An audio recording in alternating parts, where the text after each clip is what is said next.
right. So just to see how the different things are related that we talked and how they will lead to the subjects we will outline in the second part of the talk. So on the left, you have monitoring, okay? So the central piece there is power system state estimation. So, and we talked that it can be batch, it can be adaptive for dynamically changing grids, but also distributed and generalized. Remember, the distributed was the need to reduce the computations, make it local without losing the benefits of the global. And then we talked about generalized, where you try to find the topology. So that's the central part.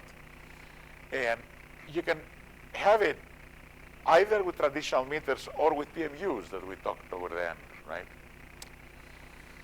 And there are other things that I touched upon. I didn't explain too much, but you got a flavor that you may have outliers that in power engineering, they're called bad data and cyber attacks. And this is related to the observability analysis, which basically pertains to whether I can place judiciously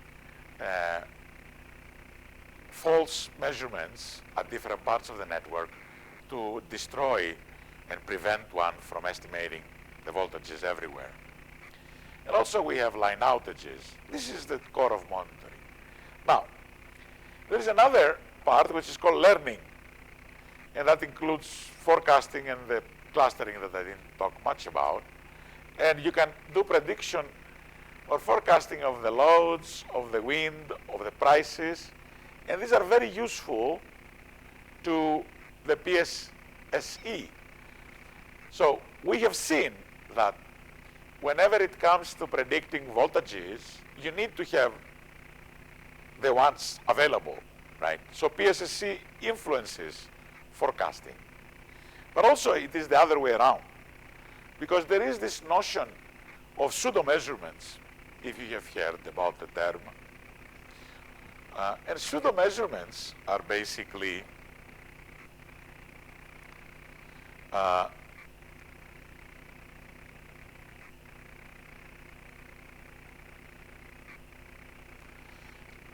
let's say Z at a node N. Suppose that I'm sitting at a node N. I don't know the voltage, but I know, I have a prediction of the voltage, right? I have a prediction of a voltage acquired from previous data. That prediction serves as a pseudo measurement. So this shows to you how forecasting can be important for PSSE. All right, so imagine that you have a network of buses, and let's say this node that is critical, I don't have any measurement, right? That's very critical because lots of things are connected to it, right?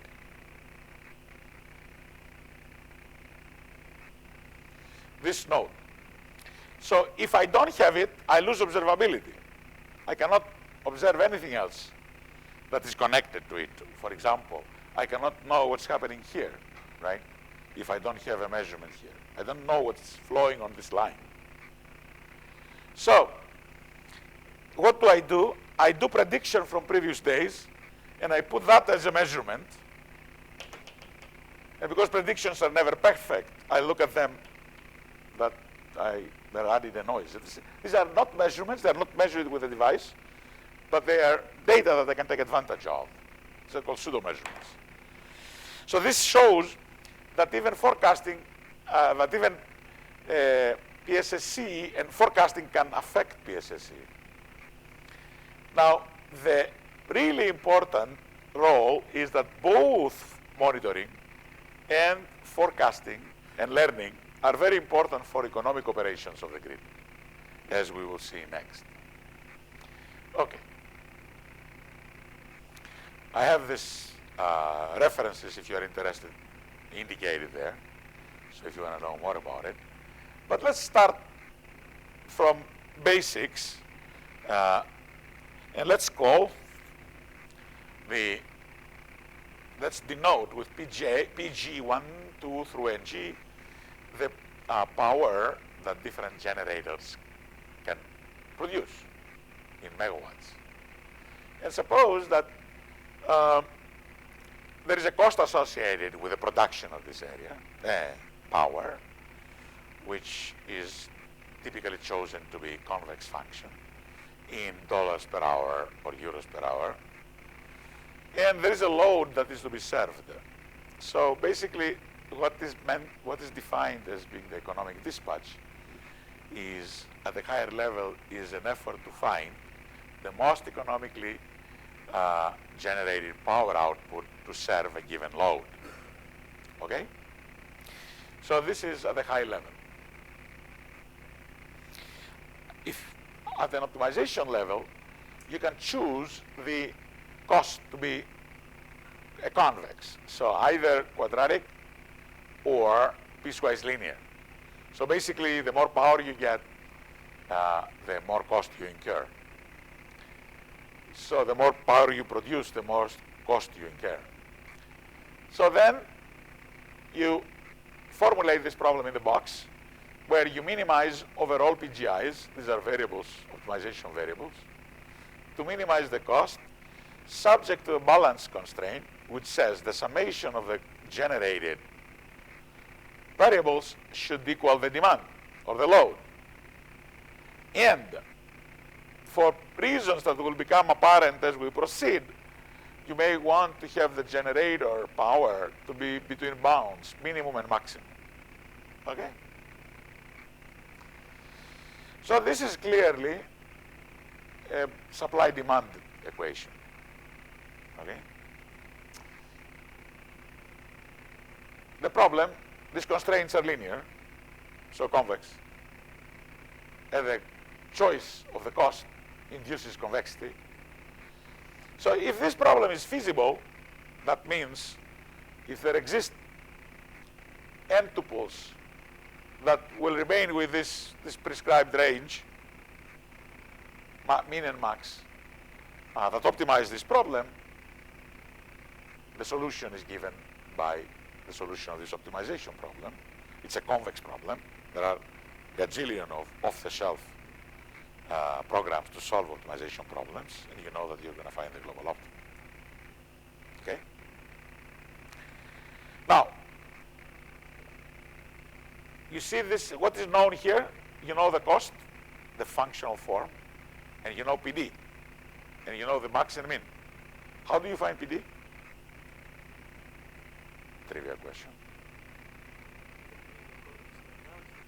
No, don't think. Is this given or optimization variable? PD. It is given. How do you find this? So the forecasting we were talking earlier will produce this thing. Okay? So you understand now that forecasting is useful for the economic operation. Right. Now, let's dwell a little bit further on this optimization problem. And let's define a Lagrange multiplier corresponding to this constraint.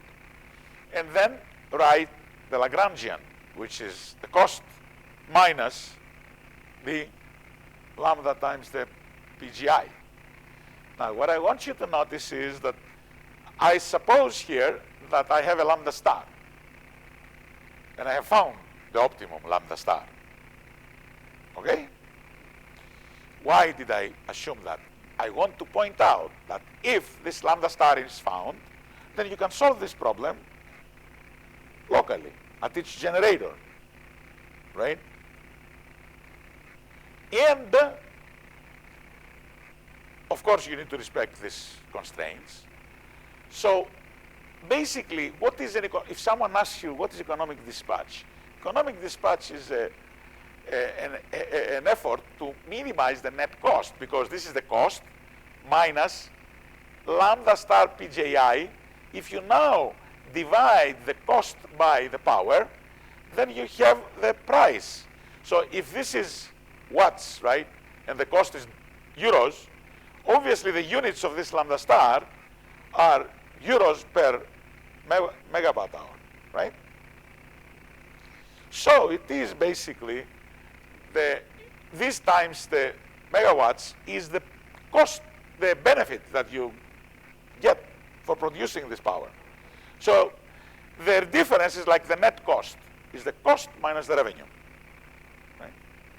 So it's a very beautiful interpretation, because this lambda star, the Lagrange multiplier, is basically the price of electricity.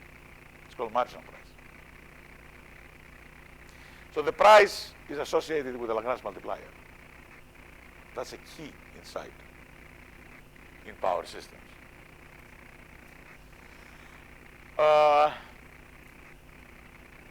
So we will see that on and on. Since we talk about dollars and euros and prices, it is important to recognize what are the market participants. So basically what I wanted to say here to wrap it up is the following.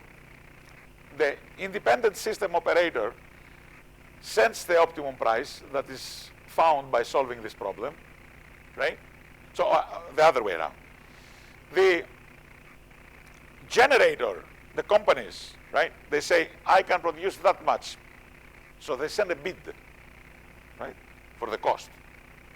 And it costs me that much. And then the independent system operator will find the Lagrange multiplier, the optimum Lagrange multiplier, send it to the different generators, and they figure out their net cost and how much power optimally they have to produce. Okay? That's the protocol of economic dispatch. So what are the market participants? You have an independent system operator, and then you have dispatchable generators, which is the fuel, and not dispatchable generators, for example, those that come from renewables. You cannot order, I want that much and deliver. So you have these two types of generators, dispatchable and non-dispatchable, and you have different customers on the demand side. So you have large industrial customers, and you have aggregators, or you have load-serving entities, which they serve commercial and residential end users. And the demand comes also in two flavors. It's either fixed or elastic. What is a fixed demand? Lights, or it can be tunable. Operation room in hospitals, they have that fixed demand. You cannot negotiate things. They have to work. These are fixed demands. Elastic are, the air conditioning, the whatever, the washer and dryer. You can move them different ways. We will see later on how appliances can be elastic. So this is very useful to maintain in your mind. So because you will see down the road, we will try to bring into the picture different pieces of this puzzle to solve, to optimize the operation of the grid. Okay? So let's recall what we have already seen, the DC power flow. So if you look at the original, the simplest possible economic dispatch problem, it basically views the entire consumer group as one node. It does not take into account the distribution grid. So you need to account for the transmission network constraints. So the first thing that we can start with is to see how power flows onto those. And if you adopt the DC approximation, which ends up with a linear model, and you denote the generator PGM and the demand PDM per bus M, and you collect them into vectors P generation and P demand, then the power flow, if you remember, this is the equation, from bus M to bus N in this way. So if you define the NL by NB matrix, NL is the number of lines, NB is the number of buses. using this, and you define H times dA. A is the branch bus incident matrix, and the D is the diagonal of XMN inverse. Then the power flows at all lines. You can collect them in PMN, and then it becomes, again, a linear function of the voltage differences. Remember, this is related to the nodal power model. Remember, we had P equals B theta? This P contained all the powers injected at nodes, right? At nodes. Here, I'm collecting the power that flows from one line to the next, right? So line flows and nodal powers, right? But they are similar in spirit. The topology metrics, once I call it B, the other case where I call it H, is the only thing that changes. But in character, they are the same. So if you want to formulate the DC optimal power flow problem, the power must be balanced per bus, and the flows must be limited per line. So the previous problem cost that I formulated having as functions only the generator powers, now has as optimization variables the different voltages. And again, this is the supply equals demand equation, where it says whatever is generated is consumed, right? But it takes into account the difference between the demand PD. Look at the PD, and the PD is collected on the vector piece of the demand. Furthermore, you have constraints over the power that flows on the different lines. Remember, this thing F was the powers over lines, right? And it's again a linear function of theta. This is also a linear function of theta. We have already seen that. And also you have individual constraints on the power that can be generated. So what do you see here? Everything, again, thanks to linearity and the box constraints, is convex. Both the cost can be chosen to be convex, and the constraints are linear, so the problem is convex. Now, though, instead of a single node, we have a lot of nodes. So we have different Lagrange multipliers for different nodes, or the Lagrange multiplier is like a vector. And these are basically, again, playing the role of prices, but they are different from location to location. That's why they're called location marginal prices, or LMPs. So this is what's happening in the network here today. I mean, in the power grid all over the world, they solve typically a power flow problem with DC approximations, and every hour they have different demand requests that you get from the forecasting that we talked earlier, and then they come back with power. So remember, they tell you what power, how much power every generator has to use, has to generate, and at every node of the network, what voltage should be maintained so that the line is appropriately operating. So you don't, the generators cannot go above a level or below. You have to know that these big rotors cannot stop. They have to, because then they cost much more to be restarted, so it's better to operate under a slow mode. There is a mean, which is not necessarily zero, and there is a maximum that they can produce, obviously. So I already mentioned to you that the original equations are quadratic. So instead of DC power flow, there has been a lot of interest these days to incorporate the AC transmission network into the economic dispatch, because it is exact and accounts for ohmic losses, which may be responsible for as much as 5% of the entire load. So that means that you cannot do everything with active power. You need to include reactive power and bus voltage constraints. So instead of having the real power only, you need also the reactive, and you need complex power flowing over line and current injections per bus denoted as we have seen early on. And now, using all this, you can formulate the optimal power flow, AC optimal power flow, in this way. The first thing to notice is that you progressively increase the number of variables. So you have more flexibility. Now you can play also with the reactive power to minimize the losses. So you have more degrees of freedom. But also you need to require the supply equals demand equation. Surprise, surprise though, the problem here is, with respect to the voltage, is quadratic, right? Therefore, it's non-convex.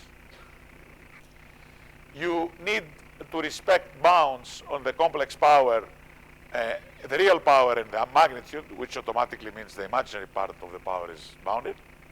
But also you need to put bounds on the voltage between min and max of the amplitude of the complex voltage. So the non-convex problem, the first effort early on was the problem facing this AC power flow problem is very similar to the power system state equation. So in some sense, the power system state equation is somewhat different, but has exactly the same challenges.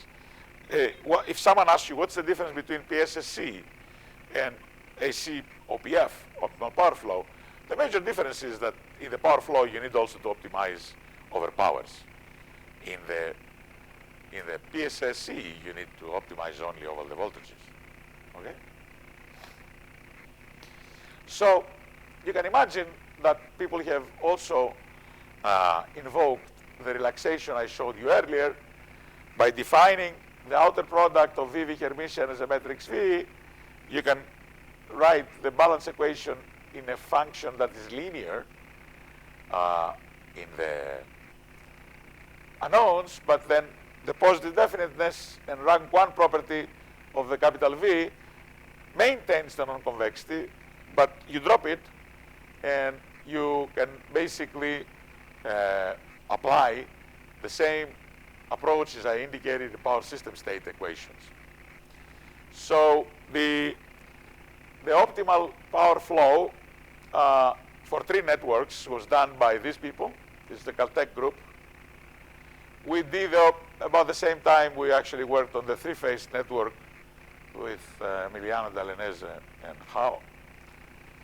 And these were the people that used the OPF, the STP relaxation for the optimal power flow problem. There is one more thing that I did not mention.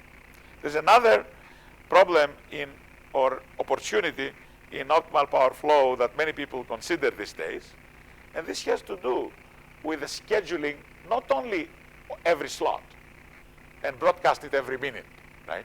Well, I'm sorry, every 10 minutes or half an hour. That's typically what happens now, especially with the DC power flow. They solve it, the broadcasted schedules proceed. They do it every hour of the day, actually, as we speak. Your system, the operator here, arranges all this. So the modern trend also, which makes the problem unfortunately more complicated, is that you may have a scheduling horizon. And the problems in this area are referred to as unit commitment problems, and they are solved every day by many independent system operators around the globe. So what they do is they associate a binary variable, U, Tm, which is 1 if the generator M is on at slot T. and 0 otherwise. So it's a binary variable, 1 or 0, to say whether unit M should be activated or not. Unit commitment is not something. Commitment is like generator involvement, you can call it, right? So there are also practical constraints for many generators. The moment you look at the interval, you have to account for what are known in power systems as ramp up and ramp down constraints. I already told you a little bit about it. The ramp down, the ramp up constraint or ramp down basically gives you an upper bound or a lower bound on how you can generate from when you are at t to t minus 1. So you cannot all of a sudden say that, I will ramp up the power that much or slow it down to 0. So there are practical constraints. You need to do things smoothly. This is what the generators require. But from an optimization perspective, that induces correlation across time. So the power here should be correlated. So you should solve the interval, the horizon problem. But pretty much like in communications, whenever you have discrete variables, the problem becomes NP-hard. And unfortunately, here you don't have Viterbi's algorithm where dynamic programming can help you. So you don't have this beauty of memory. So you have to look at, formulate a problem with a generator minimum, also the time for which is not only the amount of power, it's also the time that you can keep a generator up or down. It should not be more than, you cannot stay more on for more than Tm up and should not be turned off for more than Tm down. So that, and again, it uses the bounds on the different things. What is the bottom line? The bottom line is the following, that now you add more optimization variables. In the previous one, we had the generation. You have the voltage, which here, to avoid complication with the AC, I use the DC component. But here, you have the binary variables of all generators. And then this is the cost of producing power PGMT, then the cost of shutting up or down the generator M, and then the corresponding constraints of how much you can produce. And in addition to all these other node balance constraints, line flow, all the previous ones that I had, I didn't want to write them again as equations, but I want to stress the difference. Here, the minimum ramp-up limits and the minimum up-down time constraints are non-convex because they involve this and the previous one, this and the previous one. So there is correlation. So that makes the problem much more difficult. So you remember we started from an economics dispatch, which seemed very interesting and easy. We went to more complicated to include the transmission network. Then we more complicated to put the AC model, power flow model. Then we started deploying generators or not across multiple horizons, a multi-horizon optimization problem.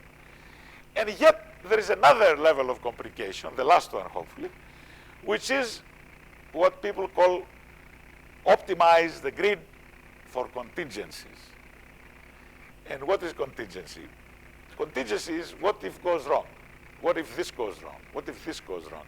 So I want to have a power operation depending on that produces power profiles across my lines, regardless of having a line in outage or two lines in outage. So I want the system to work even if I have lines in outage. So I have to design it with contingencies. This is called system security under our planned events. And these planned events are basically line flow and bus voltage limits being exceeded or violated. So you have a set of contingency, and contingency K may include one of the following.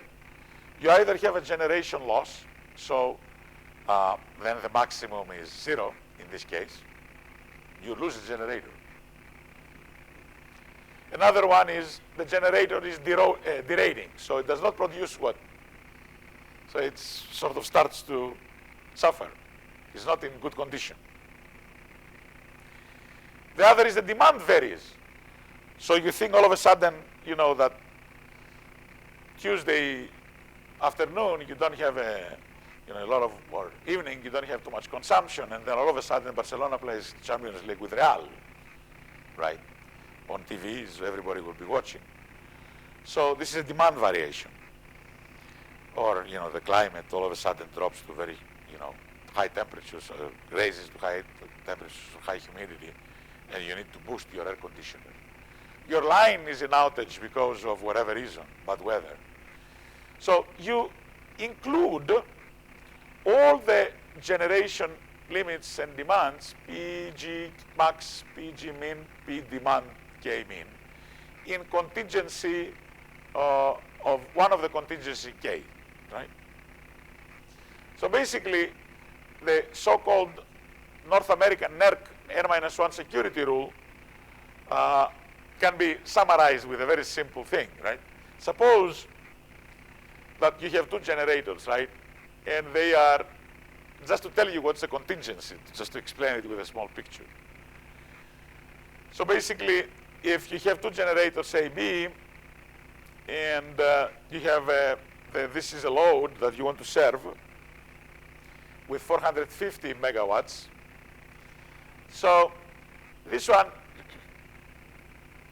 if this line in normal operation is active, then it can produce an extra 330 megawatts if this one is not active. So if this is in outage, then all of a sudden this one can exceed the rating. So if this line, line outage AB, so you should be prepared to operate up to 330 megawatts or 120 megawatts if something goes wrong. Obviously, in normal operation, you have less than that because this produces 330, part of it is consumed here, part of it there, right? But if that goes wrong, then all of a sudden this line has to be able to afford 330. If it cannot afford 330 and your line is for 200, then you should constrain this guy to produce 200. Otherwise, you are not safe if something goes wrong. So you understand what is a contingency. So the general area that lots of papers have been written, I just sometimes pull out some representative ones in my notes here. So you decide the reserve levels and adjustments for each contingency. So you again try to solve a more complicated optimization problem where now you have more variables. So you have powers, you have voltages, you have the up and down ratings, and you have contingencies also. So basically, these are network constraints like the ones that we had for the optimal DC power flow, right? So these are the network contingencies. So you want under contingency K to be respecting all the bounds, right? And you want to have reserves so you don't have to ramp up and down constraints and adjust the power generation according to these constraints. So the bottom line I want to say is that the moment you include security, the problem becomes progressively difficult.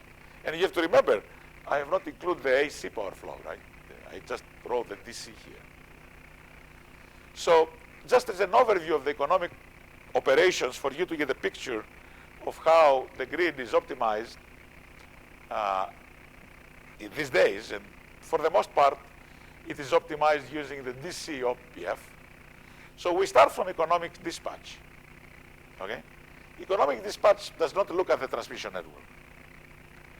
Then you involve the network, And you can involve it either with DC power flow or with AC power flow. And then you are solving the DC OPF and the AC OPF.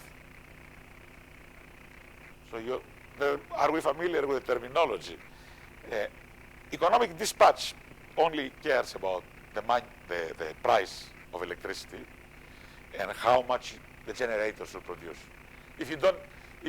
Everybody is supposed to be a node. So that's the simplest and less realistic.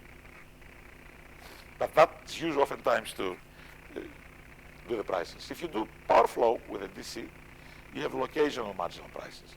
If you do the full, without the approximations, you have the most difficult non-convex problem. Even though within the DC OPF, you have security constraints under contingencies, you have multiple period on-off scheduling of generators. This is called unit commitment. And you have all of them. You can have all of them. Security constraint, unit commitment, DC OPF. And you have the mirror of these boxes on the AC side. So this problem is solved every day for the day-ahead market in many independent system operators with a linear approximation. This is what's happening now.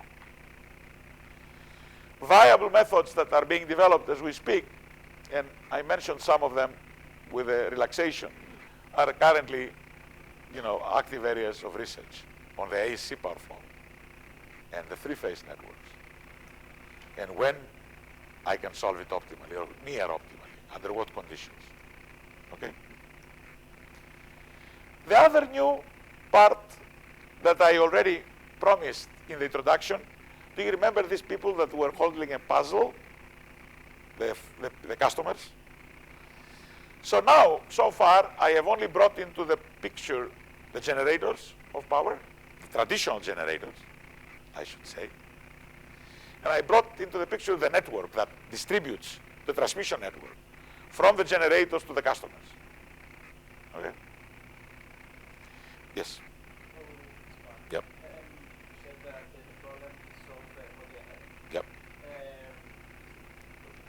Practical constraints, because from a purely mathematical point of view, you have offline method, or online one, which have more complex and possibly scientifically stipulated. But does it make sense to go for online procedure, or does not make sense from a practical point of view when it comes to generating power?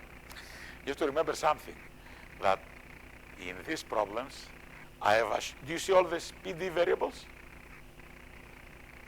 PD variables are the demand. So you want to plan the multi-period, and you need to know the demand. There are people, including our group, that look into online. But you have to remember that even the offline is non-convex. So we have been able to derive some online schemes. But this is an area of current research, not only us, but a lot of people are looking into dynamical OPF problems. There is another issue. There's a price also that is changing.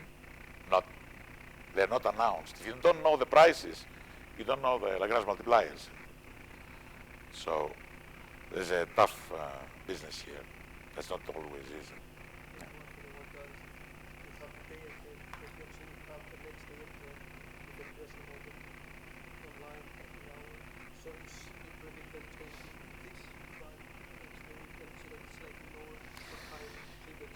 There is a price adjustment.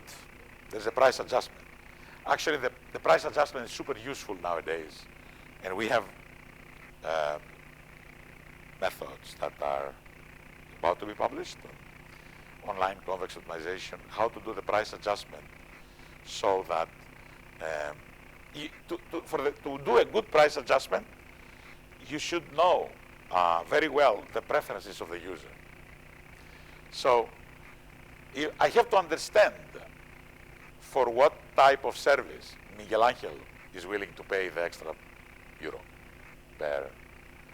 For some services he may not like to pay, but I have to learn. So there is a game being involved even in this category of how to adjust the prices. That's called customer elasticity. If you want, I have slides on it, but I didn't. I thought they were too advanced or detailed to cover in this tutorial. But what I want to talk about a little bit is how the customers can participate in this optimal operation of the power grid. And this is something that is not deployed at this point, but in California and other places in the US, there have been prototype programs deployed with demand response. What is demand response? So you want to change electricity consumption by the customers in response to changes in the electricity prices and through incentives of payments at times of high wholesale prices or jeopardize system reliability. Suppose that I see my system is overloaded. I said, guys, if you lower your AC, I will save you half of the bill for the next week because it's trouble for me, right? So this is an incentive. Then I can adjust the prices as things go. That's elasticity response in price. So basically, demand response is how the system responds to the demand. What are the benefits? Lower demand reduces the amount of generation and transmission assets. You understand why? If you lower the demand, you can hold down the electricity prices in the spot markets. And by reducing the demand, you can also reduce the potential for outages. All of these are clear benefits. So as I already said, I will touch upon two programs, incentive-based and price-based programs. So in the incentive-based programs, we have direct load control and uninterruptible loads. We have large customers which get into contracts with the utility, and the utility takes control. So you say, I have a factory that produces airplanes, huge power electricity. If you distribute your work into this in the evening hours, then I can reduce it by that much, and I will control how much you spend at that time, and then my system will behave in my economically desirable way. So here is the problem in on a paper, for example, on demand side bidding. So suppose that I adopt this is my choice, a utility function which is concave. And it looks like this. So remember the economic dispatch, and you remember, I hope, suppose that we ignore the transmission network for now. What I can do is say that I sum the cost of generation, C for cost, right? Remember, mnemonic. U for utility. That means if I consume more, if I receive more, I'm more happy, right? So minimize the cost and maximize the utility is the desirable thing, right? So in this case, notice that you can maintain the balance, supply equals demand, and the generation within limits, demand within limits, and then I have, again, a convex problem, but now the demand participates, right? So I'm going to tell you, you wanted PDJ, I will give you PDJ prime, but you will benefit also by the incentive I have. There are other ones that we talked about. There are price-driven programs, and those involve time of use. So the price vary by time of the day, peak of peak, and they are announced a long time ahead. They are not dynamic. We know when are the peak days of the summer or events, major events. But there are also critical peak pricing, extreme day pricing, EDP or CPP, where on top of time of use, you can have higher prices for certain days to discourage consumption, high consumption. This is called during emergencies or high wholesale prices, and this may be announced in a very short time. The time of use are ahead of time. I'll tell you, depending on this time, in the morning you get that price, in the evening that price, blah, blah, blah. But all of a sudden I may say, I give you an extra drop if you reduce your air conditioning. And already we discussed something that requires the customers, this is called real-time pricing, where hourly prices reflecting wholesale prices are adjusted, and they can be either a day ahead or an hour ahead, even near real time or real time. So all of this become available with the advanced metering infrastructure, or AMI for short, that can support two-way communication from the load serving to the users, and that assumes that the utility communicates with smart meters that are installed at user premises. And you have to remember, I have a guy in the department, just for the fun of it. This guy is about to retire now, he's 70-something. So he was very excited that he convinced me to, yeah, but these power people were not doing much research in the 80s and 2000. All of a sudden, because smart grid became very popular, they felt super important. And this guy is a nice guy, one of the adamant Republicans in the department. We were arguing only about politics, but this time he was super happy because Giorgio did something on power, right? So he was telling me that when he was around in the 70s, he told me, do you know how we were doing in demand response? I said, how? Well, the utility will call the factory, hey, can you please lower out your productivity? You know, then yes, we'll do it, boom. And that's the demand response, right? Now, he said, you have smart meters, you have all these things. So this can be solved every 15 minutes. And the buzzword is prices to devices, and they can schedule the energy consumption. So you have the main grid, you have utility, and you have the AMI that communicates with the utility communicates with the main grid, and this is called, the neighborhoods are called the distribution network. Okay? So to appreciate how much demand response can be beneficial, it is instructive to look at the different classes of devices we are all familiar with. So, and what type of flexibility they offer. So typically, if you consider a scheduling horizon 1 over T, consider that an appliance A, again mnemonic, A for appliance, at time slot T is happy with the chosen utility function, which is some increasing function, piecewise linear. And if I collect all the times, or the PA1, PA2, P capital D into vector is UPA, vector. Boldface is always for vectors. Capital boldface is for matrices. So the utility of elastic loads, such as these lights, can be the sum of the utilities, and they have to be between an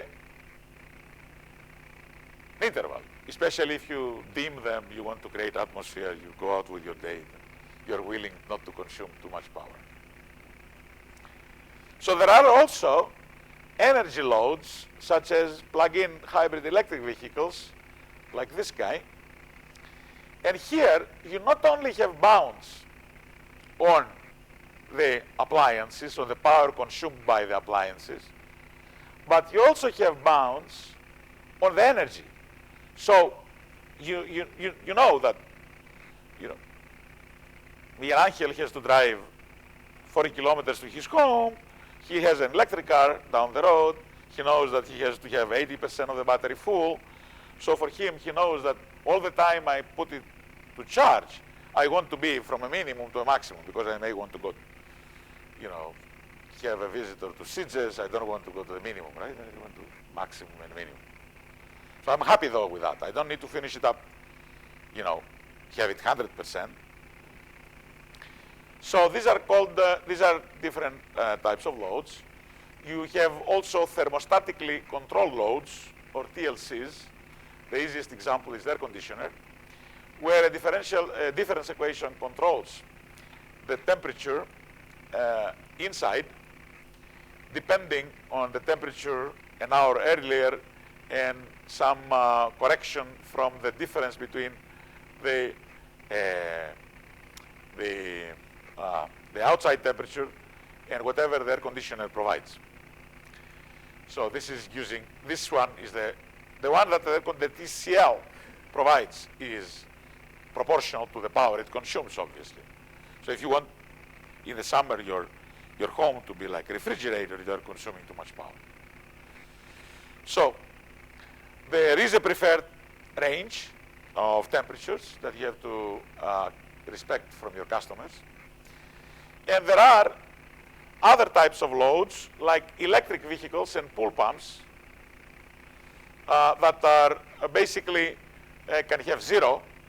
They can be interrupted, and they can be restarted, or they can be either charging or they can be zero. There's nothing wrong. In a pool pump, right? Nothing is going wrong. I mean, there are other that are non-interruptible, but are deferrable. That means like a dishwasher. Dishwasher has this power consumption. You cannot stop the dishwasher and then expect this. But you can shift it. You can do it at night. You don't have to do it now. It's non-interruptible but deferrable. So all these things are mentioned because they imply different constraints in the optimization problem. Because as you can imagine now, I'm going to put as optimization variables all the powers consumed by all my appliances. And the convexity depends on the set. If, for example, you talk about the TCL, the TCL, the thermally controlled air conditioning, that's a non-convex because it depends on the previous time point. And they're solved by the smart meter with a processor. So with interruptible appliances, we have shown that the duality gap, if you solve it in the dual domain, when the horizon length increases, is zero. That means we can solve a non-convex problem with, we are near optimal, basically, if we have a dual approach to solving the optimization problem. There is also uncertainty in the price. And to this end, there is predictive control. So people can predict the price and then participate in the optimization of the grid. But the optimization of demand response benefits tremendously if it's done in a cooperative fashion. So you have a set of users or residencies from 1 up to R for residencies, served by the same utility or an aggregator. So you have a number of smart appliances per user, and they have correspondingly this power. Remember, the R is, there is residence, and there is an end user utility function, PRA. So the cost of power for the utility is the sum of the power produced across appliances and across houses. So what is the optimization? You optimize the social welfare, so you minimize the cost of generation of this power, and you maximize the utility of the users, maximum satisfaction, subject to constraints. So what's the motivation? You want to reduce the peak demand while respecting the user's preferences. Whether this problem is convex or non-convex, once more, depends on what type of devices you include. However, it is also useful to be able to solve this problem in a distributed fashion. And this is very important, and it's possible through the advanced metering infrastructure while respecting privacy uses. So there has been different approaches. And those include either gradient projection or block coordinate descent or dual decomposition. And in the dual decomposition approach that I will just outline, you introduce a variable ST for the supplied power, and you want the sum to be greater than or equal, so the satisfaction of it at the optimum will be at equal, and that will mean supply demand is balanced out. So, and in this case, you have a Lagrange multiplier lambda t for supply demands balance, and you can separate sub-problems both for the utility and the smart meters without respecting privacy. Let's see how this is done. So the distributed algorithm we have developed goes like this. If you are the utility property, the utility company, you want to solve this red optimization problem, where you basically communicate. The only thing that you need to do after you solve this problem is to communicate the Lagrange multipliers to the utilities. The Lagrange multipliers do not convey anything, and the nice thing is that the houses need to convey back the sum of the hourly consumption. Okay? Then what problem do these guys solve? They solve the other part of the problem, which is basically lambda times L PRA and the per hour, and this is the utility that they have, and the utility company updates the prices and the multiplier depending on the supply-demand mismatch. Okay? So we have been able to solve this problem even when you have messages in both sides that may be lost, and the messages, you remember what it is, right? The utility sends prices to houses and gets back the aggregate loads. So basically, the method is to solve this problem is an asynchronous subgradient optimization method, and for which we have also provided convergence guarantees. So this is very nice because this is what people like in what they call smart grid com, because it shows how even if you have network outages in the communication network, you can still have the operation of the demand response program being uninterrupted. We have extended these things whenever you have demand response aggregators. It's like a different layer from the generator to the customers. The challenges are user preferences must remain private. It's a large-scale problem. Approaches have been, and I cite some of this here. And the sub-problems for the market operator and the aggregators are different. The outcome is that you can scale the distributed solution. So you don't have one aggregator trying to do all these things for 2 million people in the Barcelona area. You can have different people splitting the market and controlling differently the demand and the supply of demand of the customers and supply of the generators. Before I move to the last mile of my presentation, if you have any questions, please go ahead and ask. So what I covered so far is the economic operation under different settings. One set difference is what type of model you're using, AC or DC, single phase, three phase. The second difference is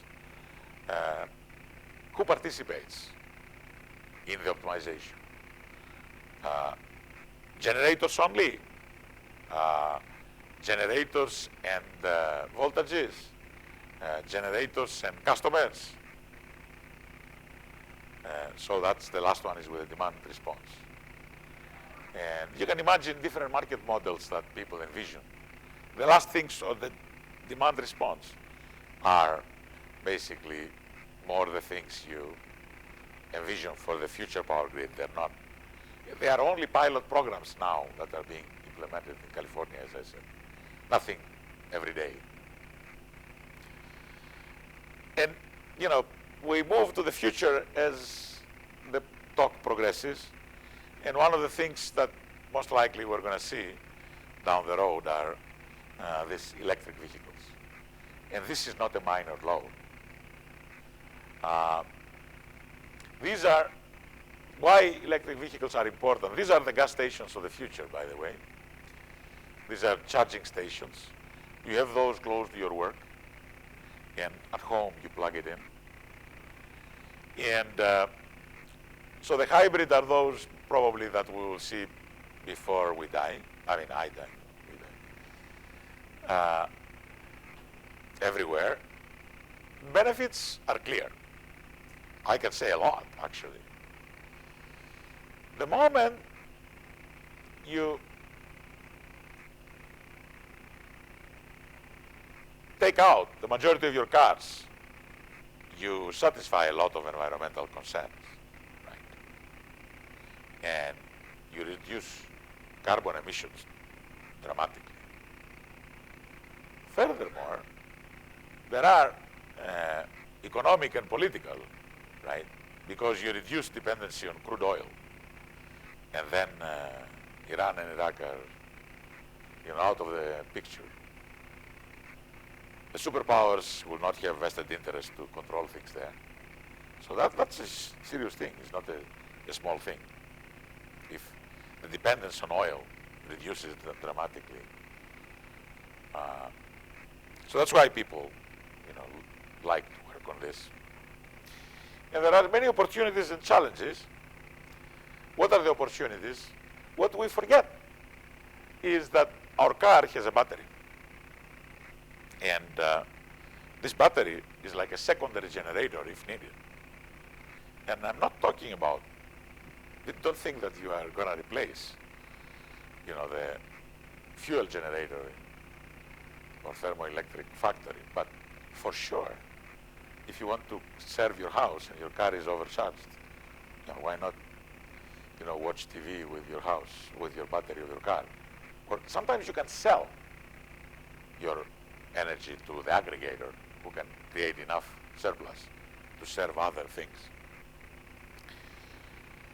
So what is for sure is that you cannot start charging or discharging in a very disorganized manner. Because think of how many cars you have here in Barcelona, right? If all of us start charging our vehicle around the same time, it's like something that your electric company does not want to see. It's worse than your air conditioning to the full throttle. So you have to coordinate the charging. There's tremendous overloading that can be created. That's a challenge. And you are either creating new peaks or you enhance the existing ones. So people talk about vehicle to grid. As I said, this is giving back. So it's a two-way thing. You can get from the grid when you need it. You can give back to the grid. So you can help a lot the system reserves. And you can mitigate it's very beautiful, especially for mitigating the intermittency of renewables. Renewables are great. But, you are thinking that the weather is good in Barcelona. I think so too. But today is cloudy. So there is randomness in how the weather patterns evolve. And you cannot predict it necessarily how many hours of sunshine you will have. You may have, we don't care as much. We do our work. And we say, for example, I learned terms that I have not even heard. These PVs, they have a irradiance factor. And there is an energy factor conversion, and this and that. We don't care if it's partially cloudy. Who cares, right? Or partially sunny, if you look at the weather prediction. But PVs, photovoltaics, care a lot. How many times the sun will be directly influencing them or affecting them. And there is a spatio-temporal prediction of demand that people have. But I just want to formulate a problem here. how important it is to coordinate the charging rate. So you have a vehicle plugged at different time slots, and the vehicle N at time slot T should be charged a minimum and a maximum. And you're given a fixed load demand dt, and you have, this is the background load, and these are the, R is the sum of the required rates for different vehicles. You want them to be between limits, and you want to be a constant En as much as the vehicle N wants to be charged. So this is the problem typically people solve, so you can optimize over Rn. So how do you coordinate vehicles? Of course, there are cases where some of the people talk about connection with the grid. This was just a disconnected operation with the grid. How, when it is connected, it interacts with the grid, and so on and so forth. Another new element in the power engineering circles are renewables, relatively new. Last 10, 15 years, people started to pay attention to renewables. And by 2030, the US Department of Energy predicts that at least 20% of demand will be covered by wind energy. And here in Europe, Denmark is much more aggressive. They want to go 100% renewable by 2050. And I triggered his Denmark blood. It's just because 2050 is the whole of energy use, so including for cars and everything. But the electricity system, so for the production of electricity is even earlier than that. It's 2035, I think. Yeah, but it's just like the 100% of the target is earlier than that. That's for the whole energy system. Yeah, the message is that for us university people, it's about time to roll up our sleeves to. Like my message is even earlier than that. Yeah, so you should do it faster. Yes. Okay, but what I wanted to show here is, if you look at gigawatts versus time, I plot the growth of wind energy production across the globe. And you see an exponential increase. From 2000, we had only 17 gigawatts, and 2013, we have 3 times 17, so 300 more gigawatts. Right. Likewise, for photovoltaics, we started 3.7 in 2004. Not too far, the time that Greece won the Euro Cup. And 10 years later, you have 135 more, right? So the scales are different. For utilities, sometimes you have farms, right, wind farms, or they produce more than 1 megawatt. A microgrid between 10 and 100 kilowatt, and residential less than 10 kilowatt. So what are microgrids, since I talked about microgrids? They are small footprint power systems that are supposed to serve places like CTTC, UPC campuses in Casteldefels, isolated areas or military facilities. They are supposed to embrace renewable generation as well as conventional. So sometimes they can operate in a grid connected, or so they are helping or buy or sell. Buy when they have excess, shortage. Sell when they have excess power.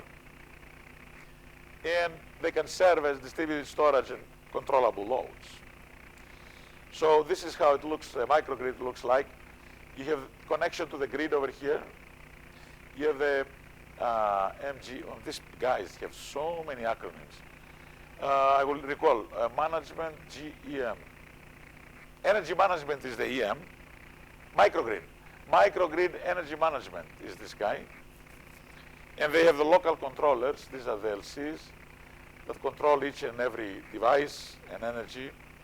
And then on the distribution side, they have loads that are elastic, smart appliances and PHEVs.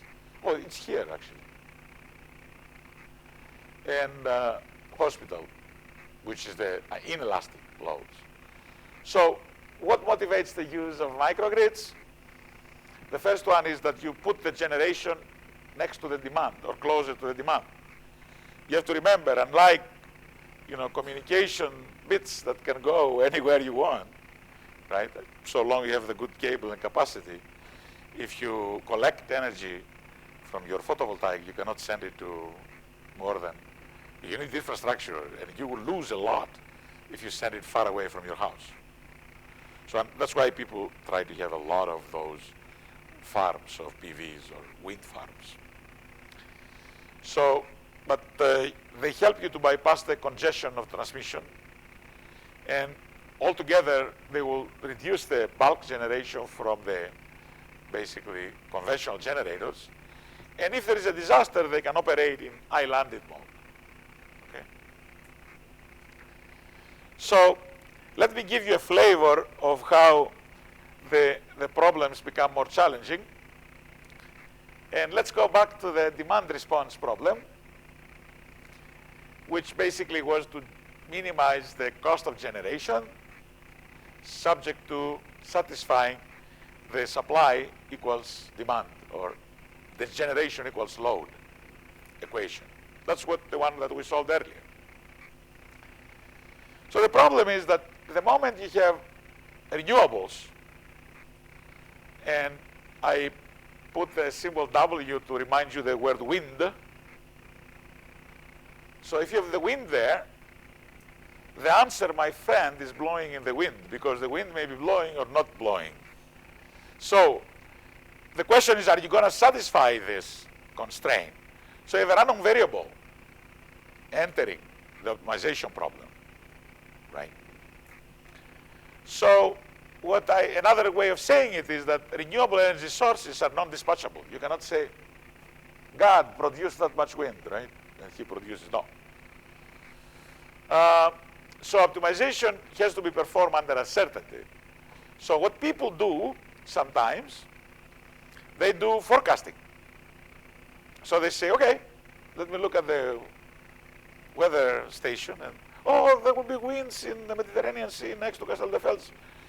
5 before, so how do you call that? Well, then what people do, they plug the prediction there, and if they're lucky enough the prediction to be correct, then they're solving the right problem. If they're unlucky, they don't solve the right problem. The alternatives are to use stochastic optimization. This is where the model predictive control comes into picture for multi-period scheduling. So you can have a forecast, and then you solve it, dispatch first period only, and then move the horizon ahead and predict. So predict, dispatch, predict, dispatch. Is that clear? Yeah.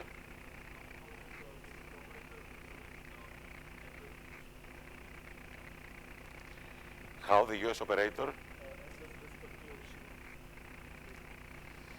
I don't think that this is ever solved at this point today.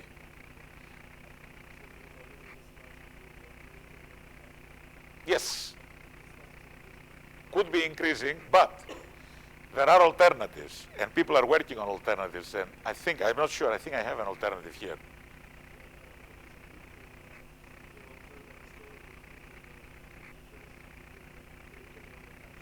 Yeah. Yes. That's true. So for that reason, this is actually what we developed, I think, at some point. Yeah. And let me show you this, and you will understand. An approach that we're familiar with in stochastic optimization is the so-called chance constraints, or risk-constrained economic dispatch. So over there, since you recognize that this is for a wind farm, so you recognize that the different wind turbines, WI, will produce a random aggregate. So you are saying, let me solve probabilistically that I want the probability of this, if I can get a handle of the joint distribution, because I have many wind turbines, and are not all of them, they're correlated also. If I can get a good handle of the distribution of this red random variable, then I could, and one of the problems I will tell you what it is, that it is non-Gaussian. So if it were Gaussian, and it is Gaussian if you can argue independence of the, it can be approximated by Gaussian if you say that these things are independent, the turbines are independent, then you can approximate it. Let's assume that it is Gaussian.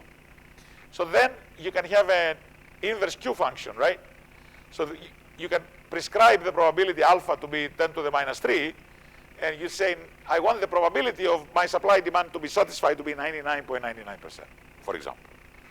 Then that correspondingly gives you out the, so that correspondingly tells you which are the right sum that will make you satisfy this. So it's like you invert the Q function. So they are intractable though, because as I said, if there is space-time correlation, you don't know the probability. There are many tricks people do. For example, one is the Gaussian modeling. I told you it's not very good. Another one, which is smart, someone discovered in optimization theory, is called scenario approximation. And we used it. So the scenario approximation is like a particle filtering approach to stochastic optimization.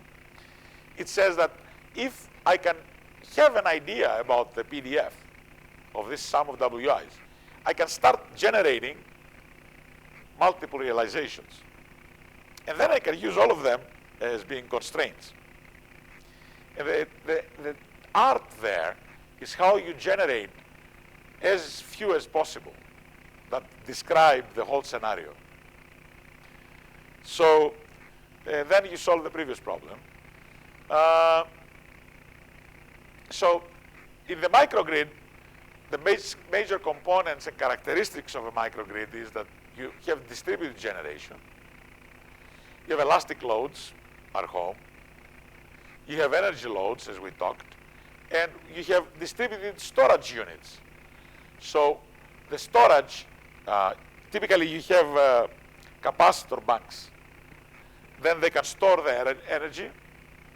And this storage bandwidth or capacity, this is called the state of charge actually, or SOC, SOC. So the state of charge is at time t is the same as t minus 1 plus the power that you put in the battery. And the capacity and the charge rate limits are bounded as well. So between, yeah.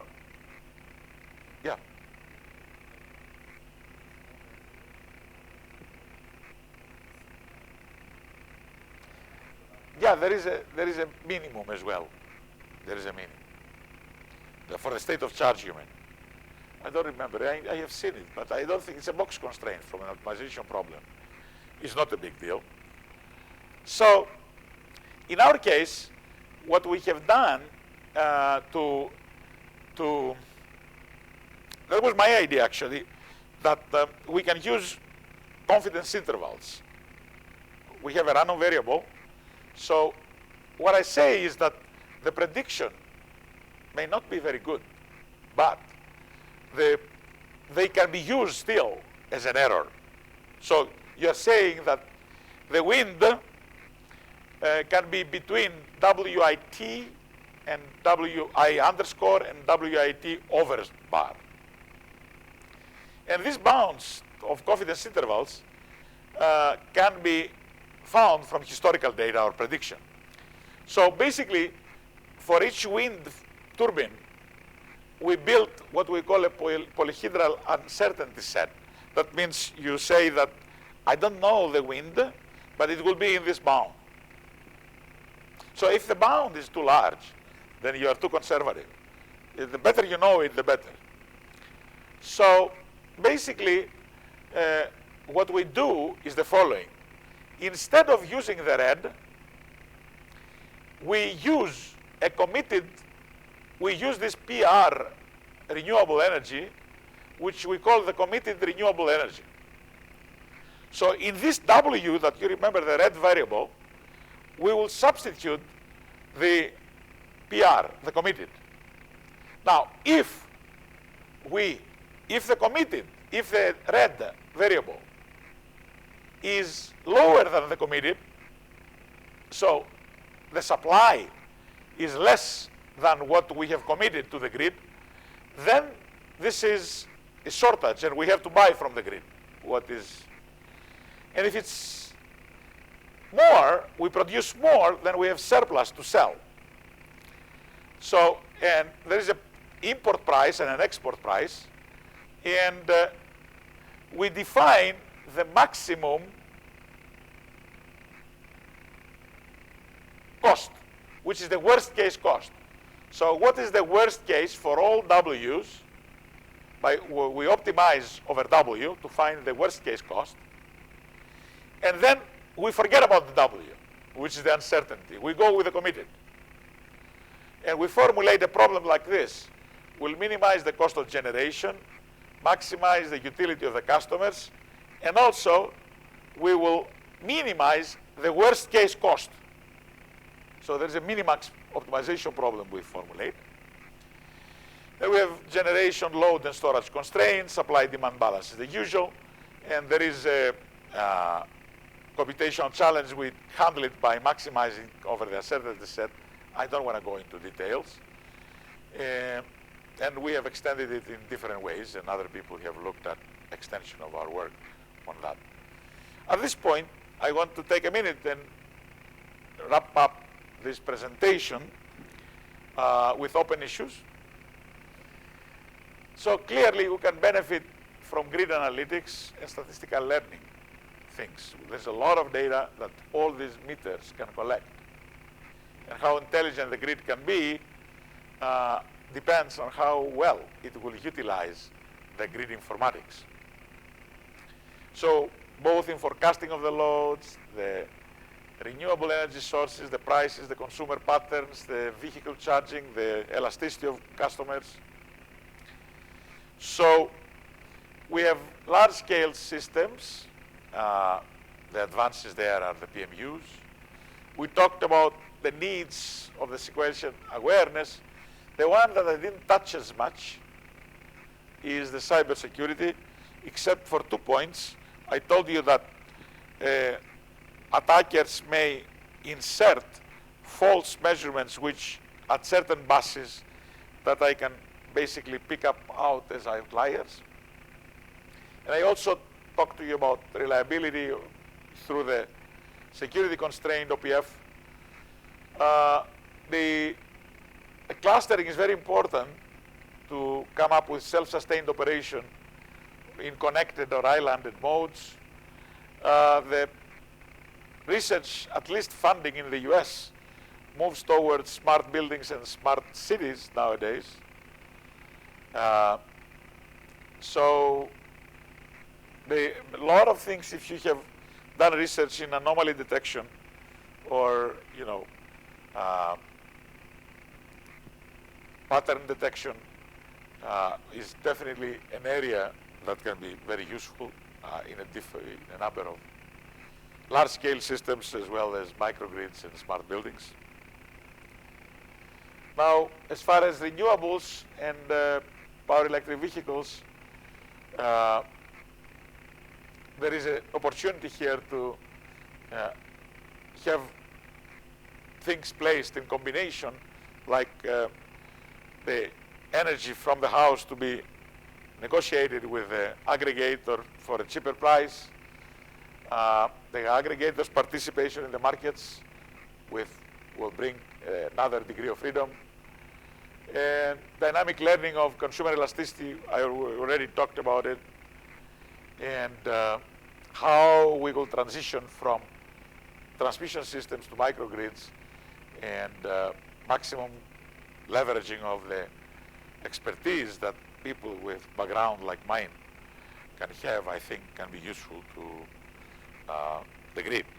So if I take out power electronics and the advances that one expects from those, more accurate measurements, more information, for my taste, I want to believe, which is I guess something to our benefits, that a lot of systems theoretic things are the advances, the future advances on the power grid and in general energy systems and smart cities will rely on advances on system theory, machine learning, and stochastic optimization for the most part. So with this, I want to open the floor for general or specific questions, and thanks for bearing with me all these hours. I don't know, 4 hours? So I hope you got something. If you want to ask a question, go ahead. Otherwise, feel free to shoot me an email as well. Or, yeah.